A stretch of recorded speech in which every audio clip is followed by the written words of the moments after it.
ये एक बहुत सिंपल सी ट्रिक है और इसको आप अप्लाई करेंगे अपने प्लांट्स के अंदर तो आपको इंशाल्लाह बहुत ही अच्छा रिजल्ट देखने को मिलेगा। मैं हुज़ैफ मुगल और आप देख रहे हैं आपका अपना YouTube channel the gardening hub. उम्मीद करता हूँ आप सब खैरियत से होंगे। अगर आप लोग भी बागबानी करते हैं, घर पे आपने पौधे वगैरह रखे हैं लेकिन आपके पौधों की ग्रोथ अच्छे से नहीं होती, तो ये वीडियो आपके लिए। आज की वीडियो में आपको एक बहुत सिंपल सी एक ट्रिक बताऊँगा। यानी अगर आपका प्लांट अच्छे से ग्रो नहीं कर रहा है तो आप ये टिप पर अमल करके उनसे अच्छे से ग्रोथ करवा सकते हैं। तो आए अपनी वीडियो स्टार्ट करते हैं। जी तो दोस्तों, आपको मैं जो ट्रिक बताने लगा हूँ आज, ये बहुत ही सिंपल ट्रिक है एक। और पुराने ज़माने के जितने भी लोग हैं, जो लोग बागबानी का शौक़ रखते हैं और पुराने लोग हैं, वो इस ट्रिक को बखूबी जानते हैं और उनको इस ट्रिक का फ़ायदा भी मालूम है। हम जो न्यू जनरेशन है, हम जो है इसको प्लांट्स को जो है डिफरेंट तरह के फर्टिलाइज़र देते हैं, डिफरेंट तरह की पेस्टिसाइड स्प्रे करते हैं, अच्छे से अच्छी मिट्टी इसको प्रोवाइड करते हैं, अच्छे से अच्छी खाद डालते हैं, लेकिन फिर भी हमारे प्लांट की ग्रोथ जो है वो नहीं होती। तो उसकी मेन रीज़न क्या है? उसकी मेन रीज़न होती है जी कि हम प्लांट को जो है नेचुरल तरीके के साथ डील नहीं करते। हम इसको जो है यूट्यूब पे वीडियोस वगैरह देखते हैं, फेसबुक पे वीडियोस वगैरह देखते हैं, जिसके अंदर उन्होंने काफ़ी ज़्यादा कॉम्प्लिकेटेड चीज़ें बताई होती हैं, मुश्किल चीज़ें बताई होती हैं कि आप अपने प्लांट के साथ ये करें ये हो जाएगा, ये करें ये हो जाएगा। लेकिन एक सिंपल सी एक ट्रिक मैं आपको आज बताने जा रहा हूँ, जिसको अमल करके आपके पास जितने भी प्लांट्स हैं आप सभी को बहुत अच्छे के साथ ग्रो करवा सकते हैं। तो प्लांट की ग्रोथ का सबसे मेन फैक्टर होता है उसकी मिट्टी।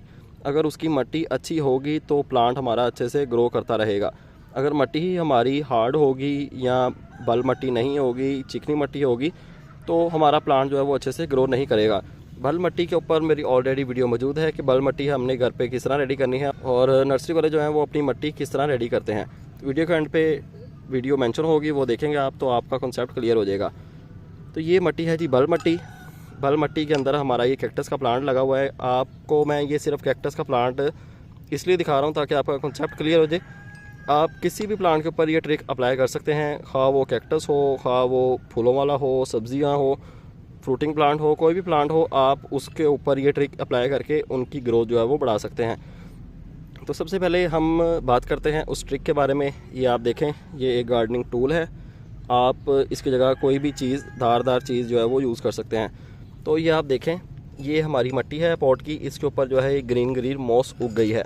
तो जितने भी प्लांट हैं ग्रीन मॉस जिनके ऊपर उग जाती है, तो जब हम इसे पानी देते हैं तो पानी जो है वो ऊपर ही खड़ा रहता है और सूरज की धूप पड़ने से पानी ऊपर से ही इवेपोरेट हो जाता है, नीचे तक सॉइल को नहीं मिलता, जिससे कि हमारे प्लांट के नीचे वाली जो रूट्स हैं वो अच्छे से उनको पानी नहीं मिलता, खुराक नहीं मिलती और हमारा प्लांट जो है वो छोटा ही रह जाता है, अच्छे से ग्रो नहीं कर पाता। एक तो मेन रीज़न होगी ये कि इसके ऊपर जितने भी फंगस लगे, जितने भी अकाई आए, आपने उनको टाइम टू टाइम रिमूव करते रहना है। दूसरी मेन बात ये कि मिट्टी आपकी सॉफ्ट होनी चाहिए, बल मिट्टी होनी चाहिए, जिसके अंदर प्लांट की रूट्स जो हैं वो अच्छे से डेवलप होंगी। सारी सी बात, अगर प्लांट की रूट्स डेवलप होंगी अच्छे से तो ऊपर से भी हमारा प्लांट जो है वो अच्छे से ग्रो करता रहेगा। हफ्ते या 10 दिन के बाद आपने एक टूल ले लेना है या आपने कोई भी चीज़ पकड़ लेनी है, थोड़ी सी नोक हो जिसकी आगे से आपने अपने प्लांट की गोडी करनी होती है। ये आप देखें, मिट्टी हमारी सॉफ्ट है नीचे से, लेकिन ऊपर जो है इसकी एक ये तह बन गई है फंगस की, जिससे कि हम जो भी फर्टिलाइज़र या पानी वगैरह देते हैं वो जड़ों को नहीं मिल पाता, ऊपर ऊपर ही रहता है वो, और हमारा प्लांट जो है वो अच्छे से ग्रो नहीं कर पाता। हफ्ते या 10 दिन के बाद ये काम आप लाजमी करें, जिससे कि आपको जो है बहुत अच्छा रिज़ल्ट देखने को मिलेगा। अभी इसके मैं बेनिफिट्स भी बताता हूँ आपको। पहले हम इसकी तरह अच्छे से गोडी कर लें। गोडी करने का भी एक तरीका होता है। पहले मैं इसकी थोड़ी सी गोडी कर लेता हूँ, देन मैं आपको तरीका भी बताता हूँ कि आपने गोडी करनी किस तरह होती है। जी तो दोस्तों, मैंने इसकी गोडी कर ली है अपने पूरे पॉट की। तो गोडी करने का तरीका क्या होता है, आपने 1 या मैक्सिमम 2 इंच जो है वो मिट्टी के अंदर ये अपना टूल या जो भी चीज़ आप यूज़ कर रहे हैं वो आपने लेके जानी है और मिट्टी को आपने सॉफ्ट करते जाना है। चारों साइडों से आपने जो है मिट्टी को सॉफ्ट करना है। ध्यान रहे कि ये जो चीज़ है आपकी, ये आपके प्लांट को डैमेज ना करे, आपके प्लांट के ट्रंक को डैमेज ना करे, ऊपर से ब्रांचेस को डैमेज ना करे। बस आपने साइडों से इसकी गोडी करनी है। जहाँ पे ट्रंक है, जहाँ पे आपका प्लांट लगा हुआ है, कोशिश करें कि वहाँ पे ये चीज़ ना लेके जाएं। अगर ये चीज़ प्लांट को लग जाती है तो प्लांट जो है वो आपका ख़राब हो सकता है।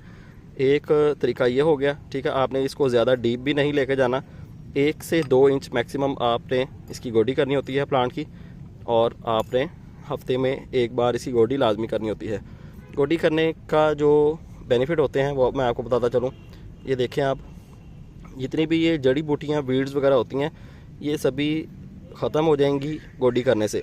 तो वीड्स को हम ख़त्म क्यों कर रहे हैं, तो ये आप देखें इसके अंदर काफ़ी ज़्यादा वीड्स उगी हुई हैं। तो जितनी भी वीड्स होती हैं, जड़ी बूटियाँ होती हैं, उनकी अपनी भी जड़ें होती हैं जो कि हमारे प्लांट की ग्रोथ को, जड़ी बूटियाँ जो होती हैं वो बहुत तेज़ी के साथ अपनी ग्रोथ बढ़ाती हैं और उनकी जड़ें भी जो होती हैं वो बहुत तेज़ी के साथ अपनी ग्रोथ बढ़ाती हैं। जड़ी बूटियाँ अपनी ग्रोथ बढ़ाई जाती हैं, लेकिन हमारा जो मेजर प्लांट होता है, मेन प्लांट होता है, वो उसको जगह नहीं मिलती अपनी ग्रोथ बढ़ाने के लिए और जड़ी बूटियाँ बढ़ती जाती हैं और हमारा प्लांट जो है वो आहिस्ता आहिस्ता से मरना शुरू हो जाता है और देखते ही देखते हमारा पूरा का पूरा प्लांट जो है वो डेड हो जाता है। तो इसके लिए लाजमी यही है कि हफ्ते 10 दिन में आप गोडी लाजमी करें अपने प्लांट की, जिससे कि जड़ी बूटियाँ भी आपकी निकल आएंगी और दूसरी मेन बात, आपकी प्लांट की जो मिट्टी है वो भी सॉफ्ट हो जाएगी। जितना भी आप पानी देंगे वो सारा का सारा नीचे तक जाएगा, जितना प्लांट को चाहिए होगा वो अपनी रिक्वायरमेंट पूरी कर लेगा, बाकी पानी जो है नीचे से ड्रेन हो जाएगा या ऊपर से वेपोरेट हो जाएगा। जितनी भी आप खाद ऐड करेंगे वो भी सारी की सारी प्लांट की रूट्स को मिलेगी और उसका फ़ायदा भी होगा आपको खाद यूज़ करने का। इस तरह जैसे पहले मैंने आपको दिखाया था, इसके ऊपर जो अकाई वगैरह जम गई थी, तब हम पानी देते थे तो पानी ऊपर ही खड़ा रहता था और सूरज की धूप पड़ने की वजह से पानी ऊपर से वेपोरेट हो जाता था। नीचे तक हमारी जितनी भी सॉइल है और जितनी भी हमारी रूट्स हैं प्लांट की वो सारी की सारी ड्राई ही रहती थी और हमारा प्लांट जो है वो अच्छे से ग्रो नहीं कर पाता था। तो ये एक बहुत सिंपल सी ट्रिक है और इसको आप अप्लाई करेंगे अपने प्लांट्स के अंदर तो आपको इंशाल्लाह बहुत ही अच्छा रिजल्ट देखने को मिलेगा। हफ्ते या 10 दिन के बाद प्लांट की गोडी लाजमी किया करें। जितने भी प्लांट्स हैं आपके सभी की गोडी लाजमी किया करें, चाहे वो ज़मीन में लगे हैं, चाहे वो क्यारियों में लगे हैं, चाहे वो गमलों में लगे हैं। जितने भी प्लांट्स हैं सबकी गोडी लाजमी किया करें। गोडी करने के बहुत ज़्यादा फ़ायदे हैं। तो उम्मीद करता हूँ आपको वीडियो पसंद आई होगी। अगर आपका कोई क्वेश्चन, कोई सवाल रह गया है तो आप वीडियो के नीचे कमेंट कर सकते हैं, इंशाल्लाह उसका भी आंसर आपको मिल जाएगा। तो आपसे मुलाकात होगी इंशाल्लाह नेक्स्ट वीडियो में किसी नए टॉपिक के साथ। अपना ख्याल रखें और हमें दीजिए इजाज़त। अल्लाह हाफिज़।